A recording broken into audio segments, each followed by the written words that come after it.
Welcome to Humans of Teaching, a podcast that explores the unique and amazing ways that humans of all walks of life teach others. Let's learn something new.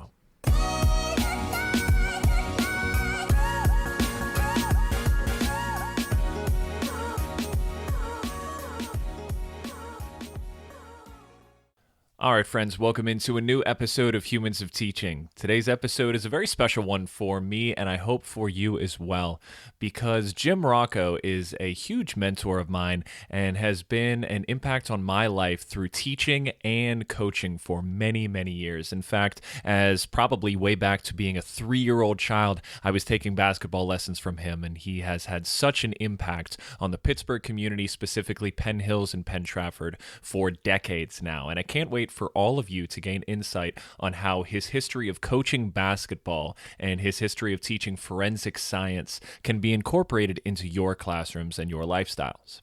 He focuses on principle-based teaching and creating an environment where students want to be there.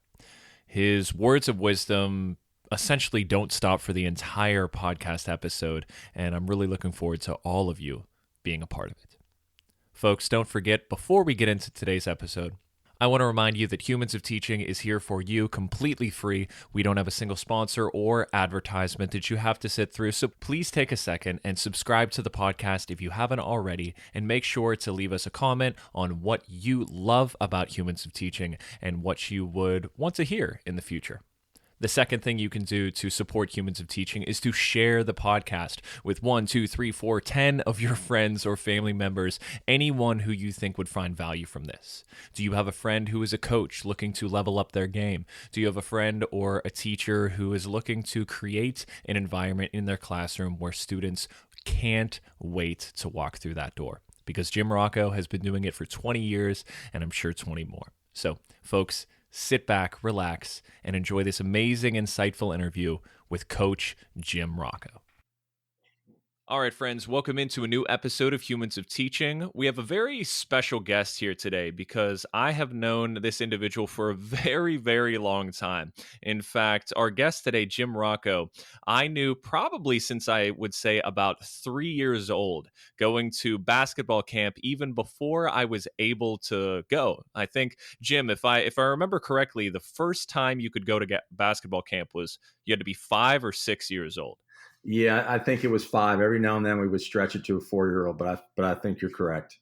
Yeah, so I had 2 older brothers, and they would go, and my dad and I would just play on the court all the way at the end, and I couldn't wait until I turned 5 years old and was able to join the force with you. But we fast forward, I guess, about 23 years later, and here we are. So time sure does fly, Jim. So how are you today? I'm doing very well. Those bring back great memories. I do remember you at camp very well, and if I were going to have a Mount Rushmore of campers, you would be on that list. I'm a veteran, certainly. I wish I still had all of those T-shirts. I doubt they would fit. I'm quite a bit taller and larger than I used to be, but I was probably one of the tallest and biggest kids back in the day, regardless. So maybe you were. You did, but it was great to see you every summer. Yeah. It was a good time. So Jim is here to explain all he knows about coaching, and he sure knows a lot. So Jim is going to offer a unique perspective on how we can incorporate his years and years of experience coaching into our classrooms, into the classroom of a traditional teacher or a coach in other sports. So we're going to start out with education beginnings, Jim, because you're not just a coach, you're a teacher, and you've been a teacher for decades at this point. So I want you to flash back to where you found your passion for teaching, because honestly, there's usually a point in our lives where we find out teaching is for us. I want you to tell me where you got your start and where it kind of came alive for you. Sure. I mean, like, I didn't start out as the traditional, go to college and get an education degree. I sort of didn't figure it out until I was in my 30s. I was a pre-med major in college, and I wanted to do 2 things when I was in high school and college, and that was to go to med school and to basically hoop. And when I was in college, that's all I did. I studied to become a doctor as pre-med major, and I played basketball again in university, and I stayed along that path. And I tried to get into med school 2-3 times actually, and it took me a third try to actually get accepted to med school. But along the way, I had a bunch of different jobs. I was the director of marketing for Giant Eagle supermarkets. I worked in sales, did a few other things, and I started coaching with Paul Seneca at Penn Hills as his volunteer assistant, and really just loved it. And it sort of drove my existence when I started that back. I think it was like 1990. I started helping out, and just through some turns, I just decided, hey, this is who I am, and this is what I need to do. And fortunately for me, my wife was incredibly supportive and told me to go for it, and I decided to take a turn and get into the world of education, and it was one of the best things I've ever done. So it wasn't like a light bulb went off or anything like that. It just sort of progression. I finally gave in to who I really was. That's hugely important. Yeah. And I think that's something that a lot of individuals struggle with. They know that they want to go into this profession of teaching, but there's so much holding them back. Like, I'm sure it was a big step leaving your career in business and leaving all of that work that you put into that profession behind to move into this uncharted territory, right? Yeah, it certainly was. I mean, you really don't, as a person, you really don't change all that much as you get older with respect to your principles and your work ethic. It's just sort of finding that niche that's going to drive your daily life. And I worked hard when I was at Giant Eagle. I mean, we would go in at 6 o'clock in the morning and stay well past 6 p.m. or 7 o'clock working on things to help the company. And I really enjoyed doing it. I worked with some phenomenal people, and I was very fortunate to work with people that appreciated the work that I was doing in the community. I mean, I was coaching Penn Hills High School as a head coach at the same time I was working for Giant Eagle, and I was putting in long hours and going to the gym and going back to work, and it was a transition for me to leave that lifestyle because it was pretty good. I mean, I was playing golf at a number of high profile country clubs and meeting with owners of Pepsi and Kraft and other great companies in our country. And I sort of left it one day, and I'm very thankful that I had the people around me to support that decision. Yeah, that's monumentally important. Have an amazing group of people to support you every step of the way, and finding value in one profession and in another is certainly a good pat on the back to let you know that you made the right decision. And coaching basketball was a great transition to that, because where you moved from Giant Eagle was to Penn Hills, the same place where you coached basketball. But that doesn't mean that you have had that same teaching experience for the long haul. So, Jim, you have taught in Penn Hills primarily, as well as Penn Trafford, for many years since then. So, teaching in two different areas obviously comes with, two different experiences. So, would you mind taking some time to compare and contrast those two different experiences, the time you spent at Penn Hills and the time you spent at Penn Trafford, and what you learned from those two experiences? Well, I mean, I spent the majority of my teaching career at Penn Hills, and Penn Hills is more of a suburban urban school district, whereas Penn Trafford is more of a suburban rural school district. I think that the biggest difference is that number one, it's parental influence. I think at the school district I am now at Penn Trafford, I think parents are around more. They're sort of more in tune with what their kids are doing in school and out of school. They're very pivotal in making decisions for the school, and they're around a lot more. At Penn Hills, it wasn't the case. And it wasn't that parents weren't around. It was just a different level of attendance by the parents and the support. I found myself at Penn Hills being more of a father figure and mentoring students a lot more, really taking care of them a lot more. Whereas Penn Trafford, the need for me to do that isn't there as much. But I will tell you that the students, I've seen very little difference in the students, and I've been very fortunate to teach students of all economic backgrounds and religions and races. And students are students. Students want to be challenged. Students want to have fun. And I think that can't be understated. I think kids in any district, I don't care where you are, they want to have a good time. They want to be challenged and they want to be cared for. So it really doesn't matter whether you're in an urban setting or a rural setting or a strict suburban setting. Like all teachers say, kids are kids. And that didn't change much from Penn Hills to Penn Trafford. That's good to see. Yeah, because you're right. Kids are kids. No matter where you are, no matter where you're at, the kids are still going to want to be challenged. They're still going to want to go to an environment where they feel cared for by the teacher and have a good time while they're doing it. I've had Yeah. many teachers on the podcast saying that schools over time seem to have lost that focus on fun and enjoyment because of, a various number of reasons, standardized testing, all of the focus on that. But primarily, we want to make sure that school is a place that students look forward to coming to, and your class is a place that they're excited to walk through that door. And it sounds like you've been achieving that for the long haul. I would agree definitely. I really don't think administrators want their students to have fun when they go in the classroom. They want their students to be energized to come to school.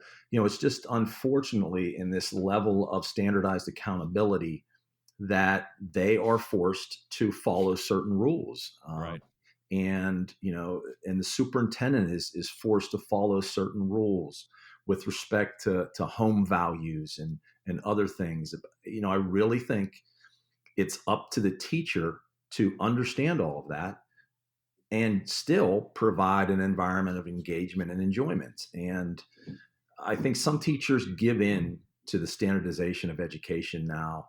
And they Sure. throw their hands up and they say, "Hey, okay, I'm going to teach the test. I'm going to do what you want me to do with respect to lesson plans." However, every day these kids are still coming, and it's up to you to engage them and make them want to come back. Absolutely. Yeah. And it's really the days in high school and sometimes the days in middle school, but I would say for me and a lot of people I know specifically in high school where I truly learned where I was headed in life. I may not have known that I specifically wanted to go into teaching, but it was the experiences that I had in my classes. And it wasn't necessarily the content I was learning, it was the way in which I was learning it, the engagement aspect, the things that really stuck that drove me in the direction of knowing what my skill sets were, knowing what my interests were, and kind of heading in that direction once I graduated high school. Yeah, I would agree 100% with that. Yeah. So you quoted an amazing quote within your survey whenever we were discussing before the interview, what you were bringing to the table to share on the podcast. Jim, you said this great quote. You said, "We aren't here for a long time. We are here for a good time." Does this connect to what you were just discussing about engagement and making class a place that students want to come to? Yes, absolutely. I think you know, we all have, whether we realize it or not, we all have pillars of how we operate, which then become our principles of our classroom or of the court that we're operating, the field, our coaching style. That particular thing drives our classroom, and it's interesting. I just had an online class the other day, and I ended the class. I said, guys, just don't forget we are here for a good time, not a long time, and that's important. I think everybody needs to understand that. And there's some philosophy behind that, I guess. You never know when it's going to end. Sure. Not to sound morbid or sad about things, but I think you got to attack every day, and that really does drive what we do in our classroom. And my students quote that on a daily basis. And I learned that long ago from a number of coaching colleagues that I've been associated with, and they really taught me along the way. You really need to appreciate every moment, and that Sure. our thing in our classroom and in our on our basketball floor, it really is about appreciating moments. So we've really taken that idea of you're not here for a long time, you're here for a good time, and transferred that into moments and look at the detail of each moment, and that definitely drives how we operate. I love that. I love that. So I tend to find that individuals are kind of just melting pots of the people that they surround themselves with and the moments that they surround themselves with. So, just how you said you got that quote from some of the coaches that you've worked with, these students are just products of the people and the experiences and the moments that they surround themselves with. So the more you can surround them with effective, engaging, and just memorable moments, the more you're likely to help these students turn into the best versions of themselves as they go into adulthood. I think that's great. Agreed. Yes. So, we're going to move into the coaching of basketball, for instance, here, because you have such a phenomenal background in it and a really, really great history of coaching basketball. So, before we get into the specifics of how we can incorporate your coaching principles and practices into our specific teaching, can you just describe your history of coaching basketball? Because it's a pretty long one at this point. Yeah. I mean, I didn't really grow up with the game as young as you did. I started basketball in the sixth grade, and just really fell in love with it, and was very fortunate to have great coaches where I played at Penn Hills. People by the name of Bill Lind and Bob Melber and Paul Seneca, and I played in college at Gannon University, and had, we were really good. We went to a national championship, and I got a chance to be inducted into their Hall of Fame, and at Penn Hills, incredibly fortunate to coach very talented, hardworking kids. We were fortunate to win 3 district titles and advance to the state championship one time and win that title, and a number of state Final Fours and district Final Fours, and help kids along the way to get to college, and I think that's what I've enjoyed most is working with our players to get them to places where they never thought they could be. The number of players that have gone on to play at various levels. I mean, we've had players that have played at high academic schools like CMU, and we've had players that have moved on to Power Five schools like Boston College and other places like that. And I've been very fortunate to coach great kids, and we're trying to do the best we can at Penn Trafford as well. And we actually just had a kid this past year that is moving on to the U.S. Military Academy. He's going to play for West Point next year, and so we're building something pretty special there as well. That's awesome. So, since you are both a coach and a teacher, what does coaching offer you that you can't quite get out of just classroom teaching? Well, I think number one, um, we we can't minimize the fact that kids want to be there. Sure. When we're at basketball practice, our players are there, and they enjoy being there. They all love the game. We very rarely have a player who's there just because. And I think that's a major difference in a classroom, unless you're teaching a high level AP class, or even a class like I have. I teach forensic science, so most of my students love that subject, and are there Right. because they want to be there. But that's the number one thing with basketball or any sport, is those kids want to be there. So I have very little trouble engaging them in the sport every day. Right. That's great. Wow. Yeah, that's a really good point. And part of what we can take away from that for those of us who don't coach is trying to make your classroom a place where students want to be in. And there's a variety of ways that you can do that. And maybe we'll ponder into some of that in a little bit. But can you describe some of the things that you have your players focus on in a typical practice? Because I'm sure there's so much that you need to go over, but what really sets the Coach Rocco practices apart from a traditional basketball practice that maybe some of our other listeners may have experienced before? Yeah, here's what we've learned over the years, and I've been fortunate to be around some of the best coaches and best mentors in the game. One comes to mind is Bob Hurley Sr., who coached at St. Anthony's in New Jersey, and I learned a great deal from him. And uh, I think that if you would walk into one of our practices, um, I think you should be able to close your eyes, and the sound should tell you what the practice is going to be like and what the culture is like. And so I learned that a long time ago. So if you would walk into one of our practices, what you would hear is you would hear a lot of chatter. You would hear a lot of movement. You would hear a lot of screeching of shoes, you would hear a lot of encouragement. You would hear a lot of energy. And then if you'd open your eyes, that's exactly what you would see. The entire practice is scripted. The entire practice is focused on organized chaos and trying to get kids to engage themselves in the process. We actually teach our practices before our season starts. So our players understand the flow and they understand what is expected of them. And we it's organized just like every other coach organizes their practice. We have certain skill sets and certain defensive sets and shooting and other breakdown drills. But I think the one thing is that it is an energetic environment that it just flows together and there's very little stopping and talking. I am not a good one to stop and lecture for a great deal in practice. And I think that's part of the reason why our players enjoy coming is because we get in, we get after it, and then we're done. Nice. Yeah. And I think we can take a lot away from that from your coaching. The fact that you have it scripted, I think that's hugely important. Now, a lot of teachers will say, well, you should allow freedom within your lessons to take advantage of teachable moments. And I 100% agree with that. And it sounds like you do that too. But whenever it comes to perhaps expecting students' questions. If you don't expect students' questions or maybe the shortcomings that your players might have, you may not have that immediate answer or that immediate solution for it, which is wasting practice time.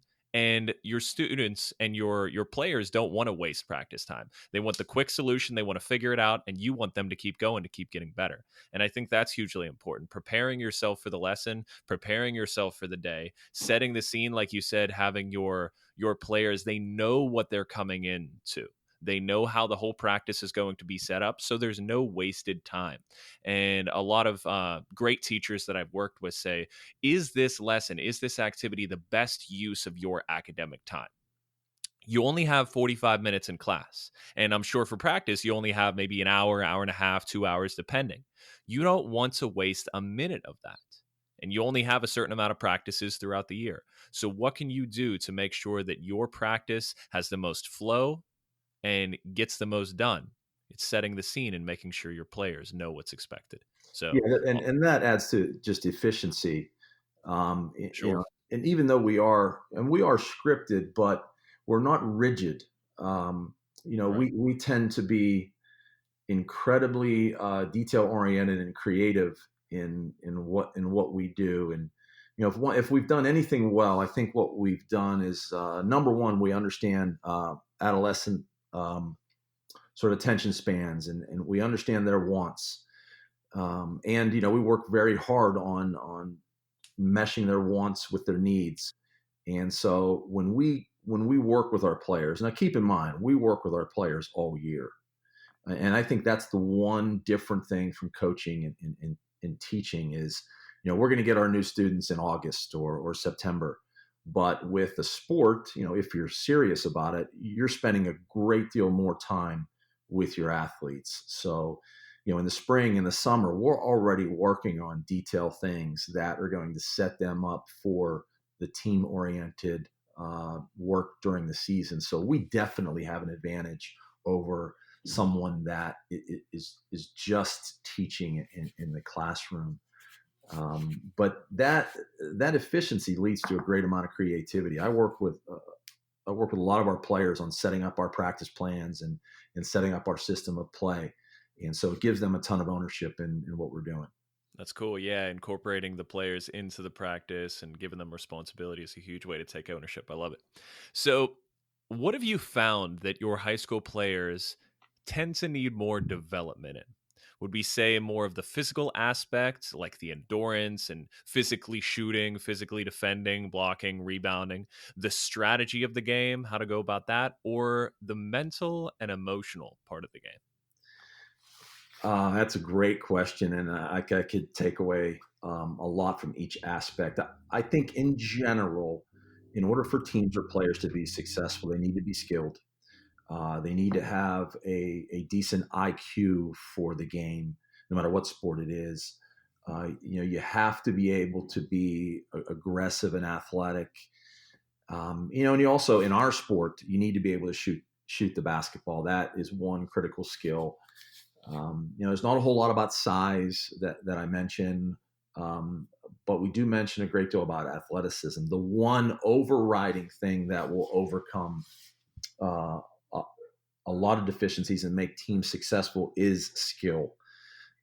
We spend an inordinate amount of time on skill in detail, and we break that skill down into the moments of that skill, like for instance, footwork. We spend a great deal of time on footwork, and that is a detail oriented thing that helps to benefit skill. But then within that footwork, there's great detail within that footwork, like foot placement by 1 foot, foot placement by 2 feet. So it's just the detail behind the skill that will skyrocket kids from one level to another. I mean, I've seen great skill work take potential lower level Division 3 kids and make them Division 1 players. And they weren't all that strappingly athletic. They weren't that big, but their skill level was so good that it took them over the top. So skill's the number one thing. Yeah, yeah, that makes sense. Right. Whether any sport that you're doing or any, like for instance cooking, it's Yes. it's one thing to be, a fine cook and do everything, average, but whenever you start to focus on the specifics and the skill aspects, you can really take your cooking to the whole next level, and it sounds like focusing on the skill is what makes a basketball player from average to certainly above average. Yeah, but then again, if you don't have the athleticism and Yeah. you don't have the knowledge when you're out there playing, it becomes tough. And I think kids don't play enough. Uh-huh. And I know you hear that, and it's absolutely true that there aren't kids playing at the park anymore. Everything is very, very micro organized, and that's the big change in the last 10 years. Is the micro organization of all of these teams, no matter what sport it is. We didn't have that in the early days, and I think that somewhat, I want to say, hurt the games a little bit. I don't care whether it's soccer, football, or basketball or Right. baseball. It's the micro organization, the micro formality of everything now, which lessens the creativity of things. And I think you can say the same thing about education. Yeah, that's really interesting, really interesting. Yeah, there's plenty of distractions out there, and that causes some effects, no doubt. So with such a history coach in basketball, Jim, do you have, I mean, obviously winning the state championship was a huge victory and I'm sure an amazing memory, but can you share with us a, a memory that is very close to your heart? One that may not be the biggest victory that you ever had, but a memory you have in coaching that sticks with you to this day. Oh goodness! I mean, there's I'm obviously sure there's hundreds, there's right? there's so many, and I can talk about so many challenging conversations that I've had with players and families, that have turned out okay for some of our players, that have helped us to build solid relationships. The thing that is most rewarding about the game itself is the opportunity to work with kids that have a passion for something and help them achieve dreams that they never thought were possible. And there's so many players along the way that we've helped to do that, and players that have gone on and played at various levels of the game, and others that have gone on to coach. Like one of my assistants is a former player of mine, and his name is Nick Iannotti, and to have him on our staff and to have him love to learn the game and to help our players. And I will tell you, with Nick in particular, in one memory, he has been so pivotal in helping our best player the last couple of years, and he happens to be my son, Zach, helping him to elevate his game and to learn the skill that has gotten him over the top, and for him to have an opportunity to play at the Division 1 level. So it's those little relationship things that mean the most.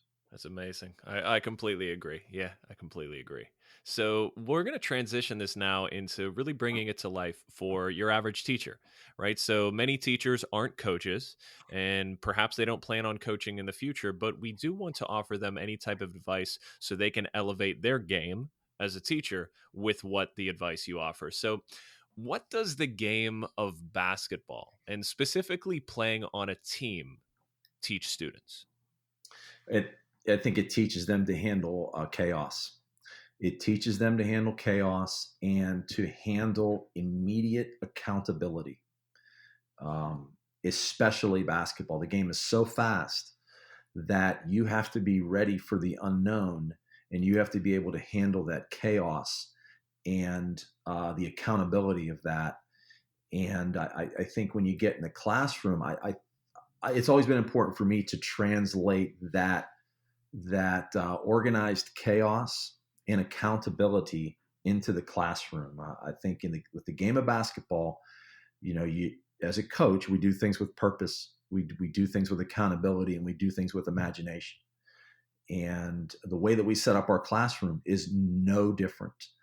And I think teaching those three things and setting up your classroom that way and setting up the principles of how you teach are going to engage kids, and they're going to help them achieve as well. Amazing. Yeah, perfect. I couldn't have said it better myself. I completely agree. So now here's something interesting. So I want us to analyze the quality or the term of being great.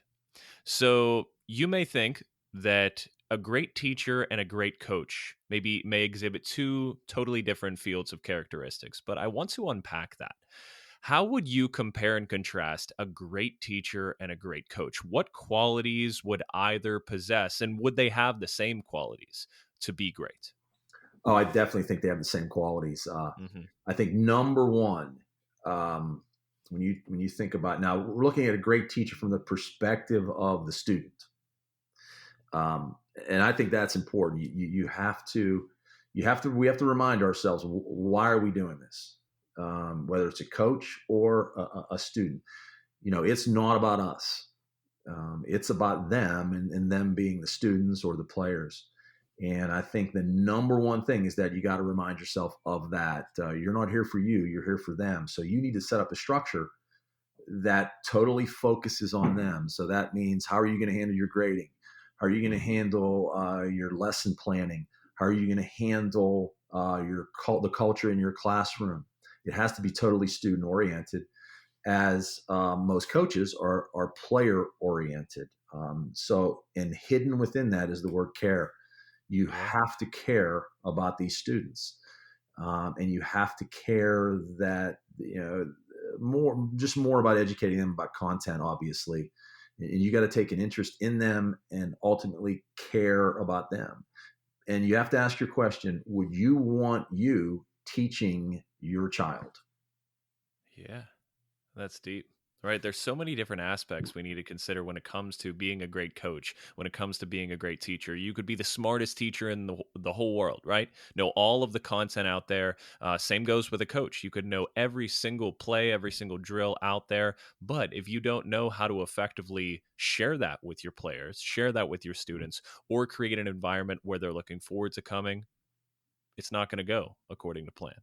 So, setting yourself up for success in turn means setting your students up for success and setting your players up for success. That's great. Yes, I agree 100%. Yeah. So, Jim, we want to flash back about 20 years at this point of coaching and teaching. How do you think you have changed as an educator and as a coach since year one of you going into these two fields? Well, I think I'm more principle based, only because I think as we grow in the profession, we learn a little bit more, and I think I've been very willing to learn from teachers that really cared for me, and so I've become more principle based, and I think that's really helped. Two things that have really changed my classroom were when I turned to project based learning, which has Hmm. become in our classroom investigative learning. And the other thing is when I started to go to standards based grading, those two things there, way different from when I first started teaching, and I tell you, they've really helped transform our classroom. And the great thing about it is it fits with who I am, as a principle based person and trying to get the most out of people, and the level of engagement and excitement and having a good time. So those two things were a big change for me and a very positive change. Yeah, I found project-based learning is a great way to get the students involved in the greater picture rather than just doing something for, doing its sake. There's a purpose behind it.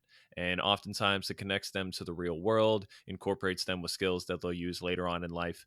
For instance, I teach US government, and I always have my students really try to get involved in some type of civic action project. My students work together to create a civic voice club where they go into different home rooms and create presentations and bring voter registration forms to try to get individuals who are old enough to vote to register and share with them the reasons why it's important, as well as have students who are too young to vote to pledge to vote in the future. So just creating opportunities to bring the lessons to life, and I think is crucial. And forensic science is an amazing way to do that. I mean, it's just a fascinating subject to start with, but whenever you create that type of an environment in the class, you've just got them hooked, I'm sure. Yes, it's I'm very fortunate to teach that subject. Yeah. All right. So, Jim, that's going to conclude our interview between you and I, but we never want to leave the listeners out. Every single month, we post teasers of all the upcoming interviewees coming on to Humans of Teaching. If you want to get a hold of those, you can follow us on Twitter at Humans of Podcast or on Facebook at Humans of Teaching. Jim has a couple questions here, and I really, really like them. One of them is more philosophical, and one of them is more basketball related. We'll talk about that one first. So, Jim, your first listener question, the individual asks, Jim, if you could make your own all star lineup from any time period, whether it's college or NBA, who would be on that lineup? So we're looking at 5 players, right? 5 players. Um, well, I think you got to start in the middle. You got to have a presence inside, and you got to go Kareem. I think he's definitely in there. I think on one side, I need someone that's going to knock down shots like a lot of coaches do, and someone that's a little bit nasty. So I'm gonna put Larry Bird in there too. So we've got I like Kareem it. and Larry. Um, you got to go with someone that can see the floor and get it to people, and that's Magic. So Magic would be my third, and he would run the show for me. And I think on one side, I'd probably have to put LeBron. I think LeBron is going to rebound it. He's going to make big plays defensively for you when these other guys are shooting the ball. And then, of course, you can't have a lineup if you don't have the greatest of all time. And then there's no debate over this either, and that is Michael Jordan would play on the other side for me.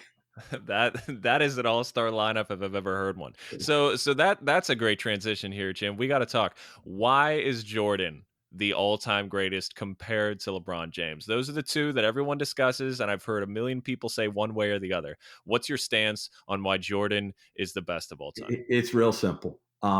When the game is on the line and you need a bucket, Hmm.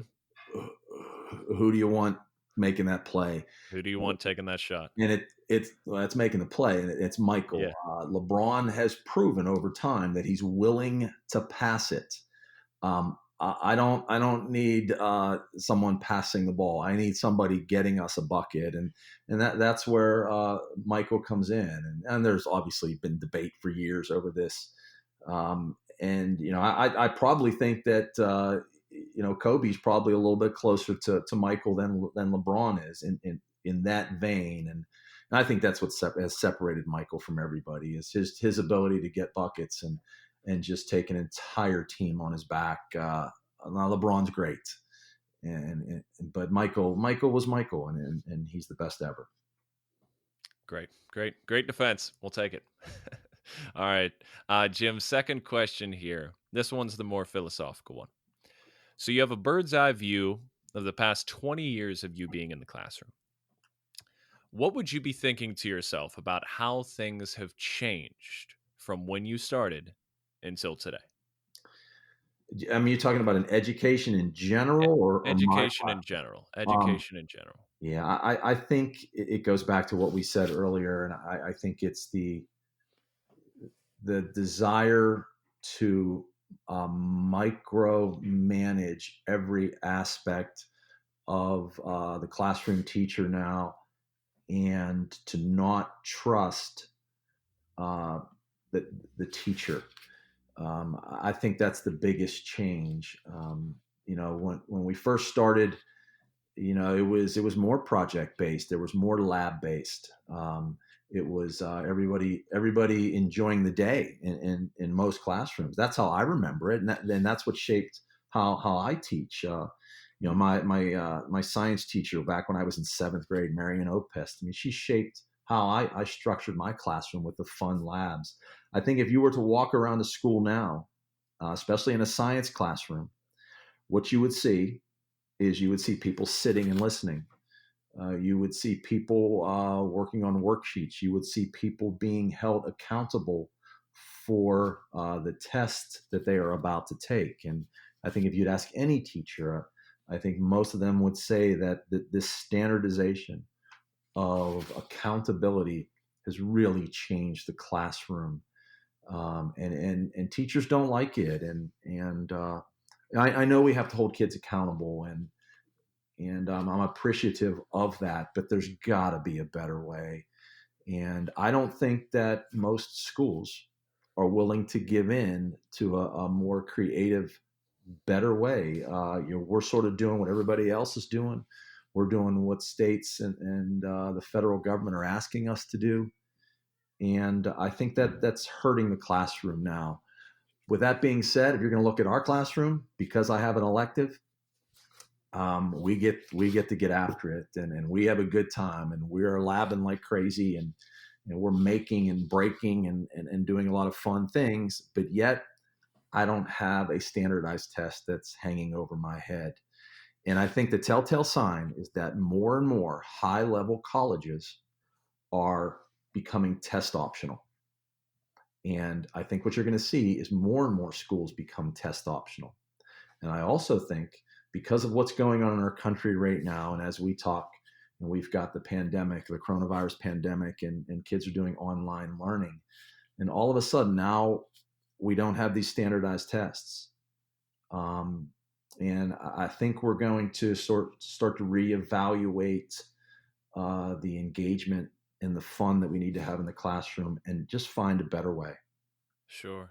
Yeah, that's hugely important, and I hope that 20 more years from now we'll be able to reflect on these times where we are having this coronavirus outbreak, and online education is going to be a thing for probably this next semester, and we can take a look back on how this is a year off of standardized testing. What can we learn from how the students and teachers have transitioned their classrooms because of that, and what can we learn from elective based classrooms, the environment that is created, the joy that these students have by being able to choose these electives, and they come into the class being ready to learn because they want to be there. Just like you said about basketball practice, the kids want to be there. In elective classes, oftentimes they get to choose to be there, and that changes the whole environment and the whole perception these kids have. And I think it really elevates their game and changes the game overall. So it'll be really, really great to look back on time, as it always is, to self reflect on how education has grown. And I hope it grows in the right direction. And I hope we become a nation of students that are eager to learn, and a nation of teachers that are eager to create a welcoming environment where students are challenged and really want to be there. So Yeah, I I think you're, agree. I think we do have the teachers. I think we do have the teachers and the yeah, administrators to do that. We just got to find a system that supports that. I agree. I agree.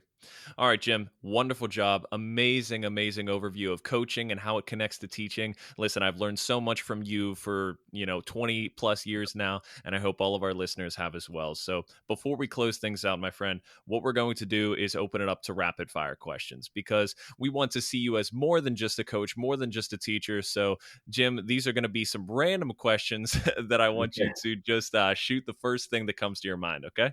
All right, I'll get through my best. All right, let's do it. So, how about as a coach? Can you watch basketball movies, or do you find yourself just critiquing every single thing that they do? Well, I can watch, theatrical movies. I have a tough time watching games.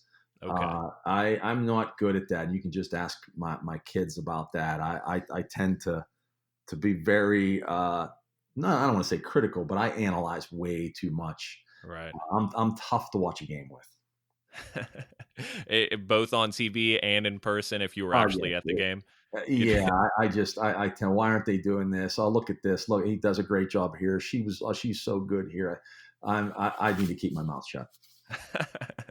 That's fair, cool. So, how about college basketball or NBA? Which do you prefer? I mean, I guess as far as the overall idea of college basketball or NBA, which do you prefer?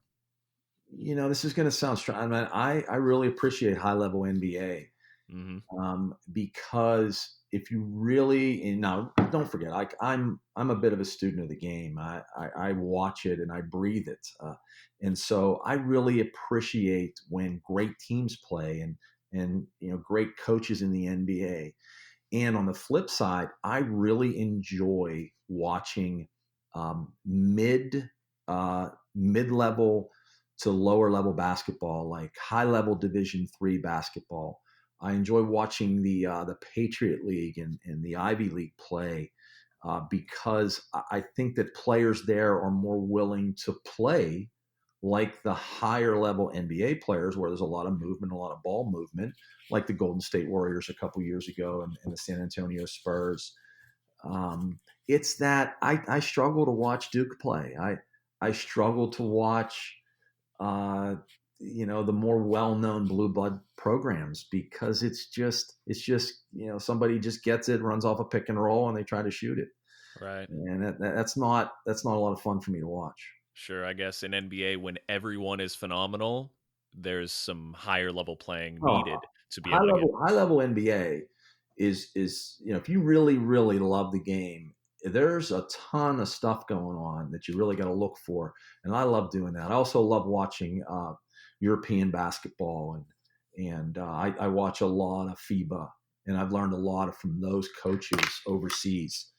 They've got it figured out. They know what they're doing. Right.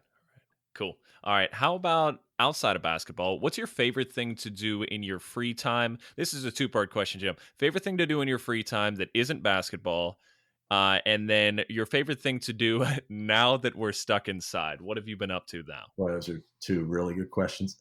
I mean, my like a lot of parents, we follow our kids around, and I really do enjoy watching my son and my daughter. My son's moving on to West Point next year, and my daughter's an eighth grader. So I spend a lot of time with her, helping her with watching her play the game of soccer and basketball. So I mean that's how I spend most of my time. I enjoy doing that. I mean, I play a little golf and I'm okay. Those things I like. Now that we are I don't want to say we're cooped up inside. I mean, we're not. I've taken a lot to fishing, and actually for the first time in my life, I got a fishing license, and because of the pandemic right now and social distancing, I've actually spent a great deal of time with my son fishing, and now I'm starting to get myself as we sit here right now. I think I'm going down the road of fly fishing, and I don't know. It's a pretty expensive sport. It is. So I don't know if I'm going to make the leap, but probably in about 2 hours, I'll probably be in a kayak fishing with my son.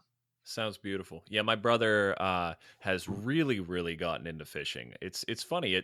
Some of the I know hunting and fishing specifically, it sneaks up on you. You think it's going to be like this little hobby, and all of a sudden you realize you need to buy this, you need to buy that, but you love it. Listen, he works. He's a Sam, my middle brother. Yeah, He yeah. works. Yeah, he works at Schultz Ford in Harmerville, Okay. and he's a mechanic. And literally on his 45-minute break, he takes his truck down to the river. He casts a few lines. He catches a fish, throws it back, and then comes back and eats a sandwich on the way back every Uh, single day. that's So, that's not a fish bad it. life if you can get it. Yeah, exactly. So Yeah. he's loving it. I love fishing too. But Now I yeah, haven't mastered the catching part of it though. I mean, it still is fishing for me. takes time. I've always been pretty decent at river fishing, but sea fishing. is such a challenge because when the waves crash, it always feels like you're getting bites, right? And Yeah. the bait is brushing off against the ground or across shells, and it's really tough to get that feel for when you're actually getting a bite. So that's something that I got to figure Yeah, out. that's in time for me. Sure. That's another 10 years. Yeah, there you go. Always got to have goals. So, how about this? This kind of connects to what you've been talking about here. What's the something that you spend more money on than you probably should? It's got to be shoes. Uh, I'm a shoe guy, Pete. Yeah, And I guess it's being around the game of basketball. I probably, yeah, that's probably it. I probably shouldn't, but I've got kids and they're shoe people too. right. So that's probably the number one thing. I can't think much else I spend my money on. It's Hmm. probably that and the activities that we do, fishing, Sure. sporting equipment, things like that. Yeah. How about the best recent purchase that you've made overall? The best recent purchase. Yeah. Wow, it's a good one because I can't think of anyone that dramatically stands out. I think the best next purchase I'm going to make is probably a little fly fishing package. I think, Nice. but I Well, really I can't think of anything. It's everything that I probably purchased in the last 4 to 5 months has been directed at something for my kids, my house, something like that. sure. Pete, I think you bring up a good point. I probably need to start to get some stuff for myself. There you go. That's a good thing to really take a second and realize that sometimes it's good to treat yourself, and that's good. We'll let you know if you start with that fly fishing gig. You can maybe pull up to Schultz Ford and see if Sam wants to go on a trip go on a trip and go Yeah, I'll, fishing. I'll stop there. Cool. All right. Two more questions, bud. Okay. How about the best advice you've ever heard about getting better at basketball? Oh, it's something that we've discussed, and it's really I think being principle based is a big deal, and I learned that from some great coaches along the way. That's really it. Really changed me from being someone that was coaching to someone that was making a difference with the game. Everything that we do, Pete, is directed towards what's best for the players. Our system of play is solely directed towards what's best for the players. There's a lot of things that we could do. We could run different types of set plays. We could play a zone defense and things like that, but we don't because that's not what's best for players in the long run. And that's the best coaching advice that I got was being principle based, and everything that we do the system of play that we have is focused on what is best for the players, and we don't give into that. I've had arguments with other coaches, assistant coaches, parents about some of the things that you should do this and you should do that, but it does not fit the principle of doing what's best for the players. That's the best advice I've ever been given. I'm so thankful that I've stuck to those principles. That's great. That's great. I love that too. All right, Jim. Last one here. This goes out to all the listeners. What final advice can you give to all of the educators listening based on what you have learned from your years coaching? Yeah, I think it's just what we said. It's to be principle based, and Yeah. I think to keep in mind that you have a tremendous opportunity to make a difference with each and every kid. So you should set up a system of teaching that focuses on them, and we have to understand that kids need to be engaged. If they're not engaged, they will become enraged, and that I think that's the biggest thing that I've learned is setting up a classroom where kids want to be there, and also I think it's important that you got to keep them guessing a little bit. I want kids to come in and look around and say, hey, what's going to happen today? It's that bit of intrigue. It's that bit of investigation, from the forensic science world that I think can help all classrooms. Right. And then ultimately, like you and I talked in the very beginning, and we have to remember this: we are not here for a long time. We are here for a good time. and we need to have a good time by taking care of these students. I love it. Couldn't have ended it better myself, Jim. It was amazing catching up with you. I haven't seen you probably since I graduated high school. Guys, for all of you listening, Mr. Rocco, as I formally refer to him as, Yeah, was a teacher of mine in high school as well as my coach all through elementary and middle school. And it was an absolute pleasure catching up with you, Jim. And I thank you so much for being here. I appreciate it. Thank you so much, Pete.